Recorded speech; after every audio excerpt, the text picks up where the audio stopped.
संविधान सभाबाट संविधान दिने आधुनिक युगको सबभन्दा वैधानिक, सबैभन्दा वैज्ञानिक, सबैभन्दा जनपक्षीय जनवादी प्रक्रियामा यहाँसम्म आउन हजारौं नेपालीहरूले प्राण उत्सर्ग गर्नु पर्यो। थुप्रै सशस्त्र र शान्तिपूर्ण संघर्षका चक्रहरूबाट हामी गुज्रिनु पर्यो। झण्डै 70 वर्ष लामो संघर्ष पछि मात्रै हामी आज संविधान सभाबाट संविधान घोषणा गर्ने ठाउँमा आइपुग्यौं। मैले अहिले यसो भन्दै गर्दा मेरो दिमागमा के स्मरण आउँछ भने हामी तत्कालीन 7 वटा राजनीतिक दल र विद्रोहमा रहेको तत्कालीन नेकपा माओवादीको बीचमा 12 बुँदे समझदारी भएर संविधान सभाबाट संविधान दिने प्रक्रियाको एउटा राजनैतिक सुरुवात भएको दिन र त्यस दिनपछि नेपालमा एउटा असाधारण राजनैतिक परिघटना देखा पर्यो जो दुनियाँमा कमै देखा पर्ने गर्दछ। सशस्त्र संघर्ष र शान्तिपूर्ण संघर्ष,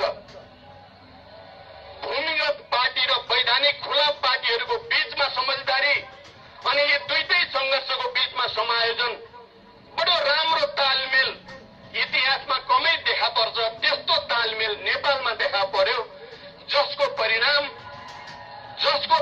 त्यसले एउटा नयाँ असाधारण परिणाम दियो र विस्तृत शान्ति सम्झौतामा यो देश पुग्यो। म आज त्यो शान्ति सम्झौता गर्दाको दिनलाई पनि म फेरि एकचोटि स्मरण गर्न चाहन्छु, जहाँ पूर्व प्रधानमन्त्री तथा दिवंगत गिरिजा प्रसाद कोइराला र मैले विस्तृत शान्ति सम्झौतामा हस्ताक्षर गर्यौं। तत्कालीन नेकपा एमालेका महासचिव माधव नेपाल लगायत सबै नेताहरू हामी त्यहाँ उपस्थित थियौं।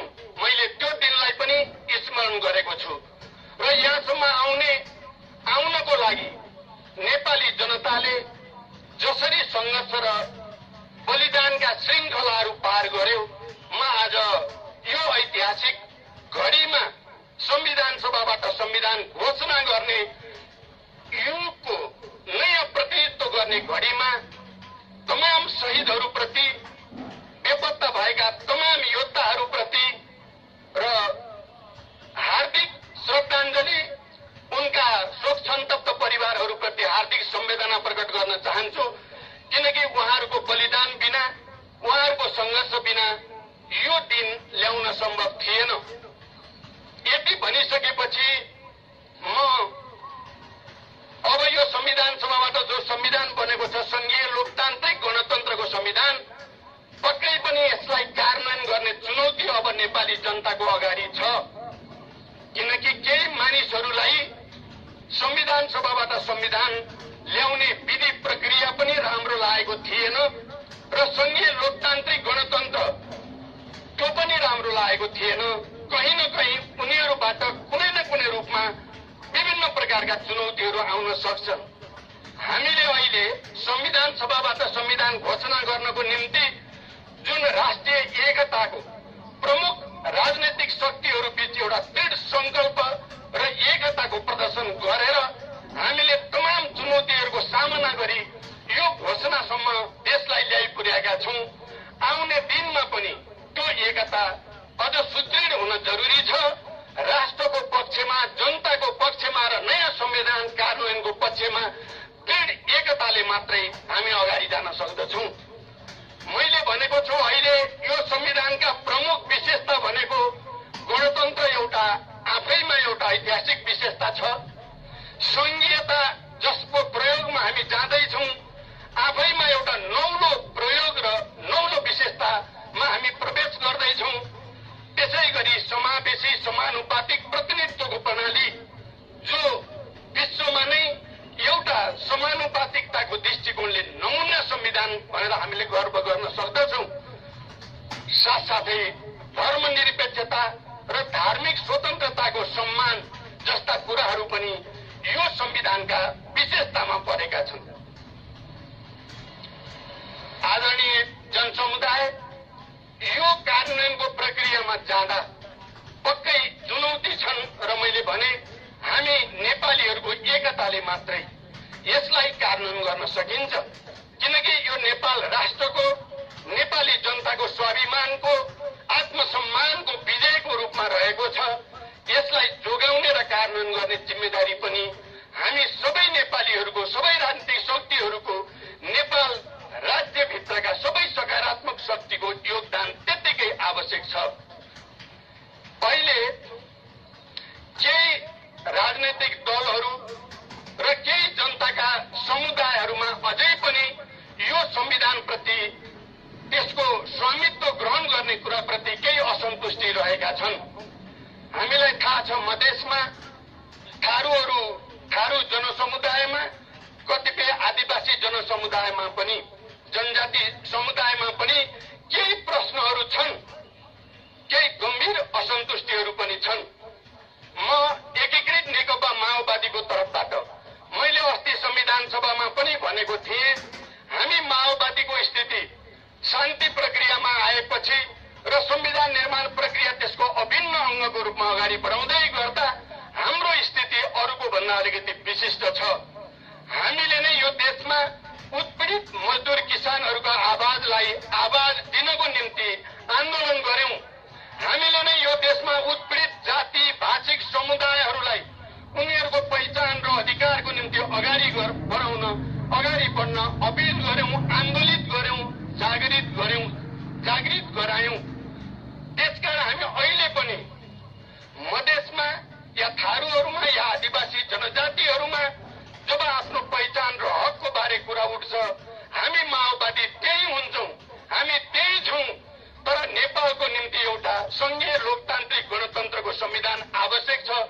त्यसकारण हामी तीन प्रमुख दलहरू फेरि हामी एक ठाउँमा छौं। यो एउटा ऐतिहासिक परिस्थितिको उपजको रूपमा रहेको छ। आज म यो मञ्चबाट मधेसमा रहेका दलहरू, केही असन्तुष्ट भएका दलहरू या मधेसी जनसमुदायलाई म विशेष रूपले अपिल गर्न चाहन्छु। तपाईहरूका धेरै मागहरू नयाँ संविधानमा सम्बोधित भएका छन्। संघीयता सबभन्दा बढी मधेसी जनतालाई प्राप्त भएको छ। 70 देखि वर्षसम्म पहिचानको आधारमा प्रदेश हेर्यो भने अन्य सबै जाति र भाषिक समुदायलाई भन्दा मधेसी जनतालाई त्यो पहिचानबाट प्रष्ट रूपमा प्राप्त भएको छ। तपाईहरूले उठाएको समानुपातिक समावेशीको मुद्दा सम्बोधित भएको छ, हुँदैछ। तपाईहरूले उठाउँदै आएको कैयौं वर्षदेखि नागरिकताको मुद्दा यो पटकको संविधानले सदाको निम्ति समाधान गरिदिएको छ। तपाईहरूले अहिले भन्ने गरेको सीमाङ्कनको विषय पनि वार्ता र संवादको माध्यमबाट सम्बोधित हुन सक्छ भन्ने कुरा हामी तीनै दलले प्रष्ट रूपमा भनेका छौं। यो स्थितिमा तपाईहरूका मुद्दा यो संविधान घोषणा भएपछि पनि वार्ताको टेबलमा बसेर संवादको माध्यमबाट शान्तिपूर्ण तरिकाले समाधान गर्न सकिने मुद्दाहरू छन्। त्यसकारण म के भन्न चाहन्छु भने आज यो मञ्चबाट मैले हाम्रो पार्टीको तर्फबाट शान्ति प्रक्रिया र संविधान निर्माण प्रक्रियाको एउटा प्रमुख नेतृत्व हुनुको हैसियतले तपाईहरूको पक्षमा, तपाईहरूका जायज मागको पक्षमा, तपाईहरूको जायज चिन्ताको पक्षमा निरन्तर लाग्ने विश्वास दिलाउँदै तपाईहरूलाई अविलम्ब वार्ताको टेबलमा आउन म अपिल गर्न चाहन्छु। त्यसै गरी थारू जनसमुदाय, आदिवासी जनजाति या जहाँनिर असन्तुष्टि छन्, यो ऐतिहासिक प्रक्रियामा सहभागी हुनको निम्ति म अपिल गर्न चाहन्छु। अन्त्यमा यो महान प्रक्रियालाई यो टुङ्गोसम्म ल्याइ पुर्याउन सहयोग गर्ने हाम्रा छिमेकी मित्र राष्ट्रहरू, अन्तर्राष्ट्रिय समुदाय, संयुक्त राष्ट्र संघ लगायत सबैलाई म हार्दिक धन्यवाद दिन चाहन्छु। हामी चाहन्छौं हामी नेपालीहरू हाम्रो राष्ट्रप्रतिको हाम्रो प्रेम, हाम्रो निष्ठा, हाम्रो विश्वास, यसको राष्ट्रिय स्वाधीनता, स्वतन्त्रता र यसको आत्मसम्मानको निम्ति हाम्रो विश्वासलाई म के विश्वास गर्छु भने हाम्रा छिमेकी मित्रहरू भारत र चीनले पक्कै पनि सम्मान गर्नेछन्।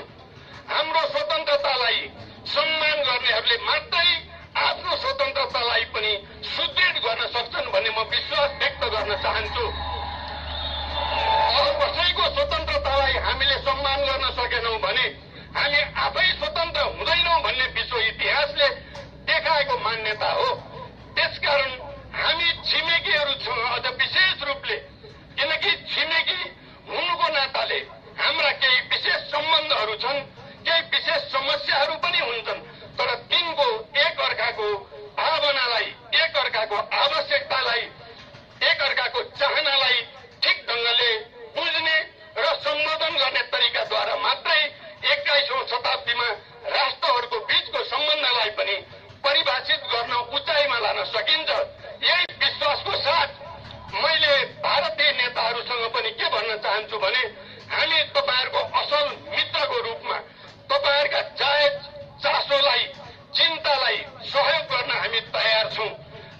चाहन्छौँ भारत सरकार र भारतीय जनताले पनि नेपालका जायज चासो चिन्ता र आवश्यकतालाई त्यसरी नै सहयोग गर्नेछन्। मैले भनेको छु हामी मित्र हुन चाहन्छौँ। हामी फेरि कसैको पनि यसमेन या जे भन्यो त्यो मान्ने नेपाली कहिल्यै भएनन्, कहिल्यै हुने छैन। यसलाई सम्मान गर्न पनि म विशेष रूपले अनुरोध गर्न चाहन्छु। र अन्तिममा फेरि एकचोटि यो युगान्तकारी दिन जसलाई ल्याउनको निम्ति हजारौं शहीदहरूले बलिदान गरे उहाँहरूलाई सम्मान गर्दै र देशभित्र र बाहिरका सम्पूर्ण नेपाली दिदीबहिनी दाजुभाइहरूलाई गर्वको साथ बधाई ज्ञापन गर्दै बिदा हुन्छु। धन्यवाद। अभिवादन।